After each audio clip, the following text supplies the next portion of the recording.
In 2006, a contractor walked the halls of Waverly Hills with a clipboard and a flashlight. His job was simple. Go floor by floor, confirm the building was dead, and sign a form that said so, no power, no water, nothing left running, so the demolition could be priced out. The power to the upper floors had been cut in 1982. The wiring was gone. Men had come through years earlier and stripped the copper out of the walls to sell it. There was no line into that part of the building for current to travel down. He signed the first floor, the second, the third. On the fourth, at the end of the corridor, one of the doors was open, and inside, a monitor was on. A green line crossed it, left to right, and rose into a peak, and fell, and rose again. It was reading a heartbeat. 41 beats a minute. Slow and even, and never once changing. No one was in it. He did not sign the fourth floor. In the space for his signature, he wrote 3 words and left. Come see yourself. This building was made to hold people while they died. Something about that work seems to have stayed in the walls. Waverly Hills sits on a wooded ridge south of Louisville, Kentucky. Coming up the road, you catch the towers through the trees before you see anything else. 5 floors of brick and long arched windows, built more like a fort than a hospital. The resemblance was not an accident. When the doors opened in 1910, most of the people carried through them were not going to walk back out. They came here with tuberculosis. Back then, it went by another name, the White Plague, and there was nothing a doctor could do to cure it. Fresh air, rest, and separation from everyone you knew. That was the whole of the treatment. Kentucky's damp climate fed the disease, so the state built its sanatorium high on a hill, upwind of the city, where the sick could be kept well away from the healthy. For years, this hill held more dying people than almost any other single place in the country. Somewhere, you will hear that 63,000 people died at Waverly Hills. Tour guides say it. Books repeat it. It is almost certainly wrong. The people who have actually gone through the records put the number closer to 8,000 across the sanatorium's entire working life.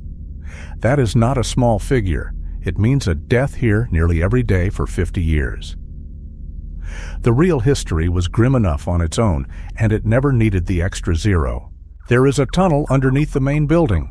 On paper, it was practical, a way to bring supplies and staff up the steep grade in winter without fighting the ice outside. That was one use. The other is the one people remember. When a patient died, the body did not go out through the wards. The other patients were already watching the disease move through their own lungs, already doing the arithmetic on themselves, and the sight of the dead being carried past would have told them exactly what waited. So the bodies were sent down instead, lowered into the tunnel, and moved quietly down the length of the hill to the trains at the bottom. The staff had a name for it, the body chute. It is still down there, and it gets colder the further in you go, colder than the ground around it has any reason to be. People who measure such things have never settled on why. By the 1960s, antibiotics finished what the hill never could. Tuberculosis turned into something a person could survive, the wards emptied out, and in 1961, the sanatorium closed its doors. They did not stay closed for long. Within a year, the building came back as a nursing home for the elderly and the destitute, people the state had nowhere else to put. Records from those years are thin, and some of what gets repeated about them is closer to rumor than fact, so take it carefully. But what does survive points to understaffing and neglect, bad enough that the state finally stepped in and shut the place down. In 1982, it was closed for the last time and sealed. Sealed is not the same as emptied.